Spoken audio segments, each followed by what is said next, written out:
सांगली शहरासह जिल्ह्यात पहाटे पसरली गर्द धुक्याची चादर। दाट धुक्यात हरवले शहरातील रस्ते, वाहनधारकांचे तारांबळ। सांगली शहरासह जिल्ह्यात काही दिवसांपासून हवामानाच्या लहरीपणाचा अनुभव सांगलीकर घेत आहेत। पहाटे सांगली शहरासह जिल्ह्यातील काही भागात सकाळी धुक्याची गर्द चादर पसरली होती।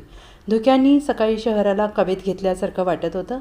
धुके इतके होते की रस्त्यांना आणि शहरातील घरांना धुक्यांनी अदृश्य केलं होतं। सकाळी दाट धुके, दुपारी कडक ऊन असा निसर्गाचा दुहेरी अनुभव येत आहे। आज पहाटेपासून शहरात दाट धुके पसरले होते। दाट धुक्यांमुळे फिरायला जाणाऱ्या नागरिकांसह चाकरमान्यांना धुक्यातून वाट काढावी लागत होती। दाट धुके असल्यामुळे पहाटे वाहनधारकांना जास्त तारेवरची कसरत करावी लागत होती। अखेर सकाळी 8 वाजले तरी सूर्यदर्शन झाले नव्हते।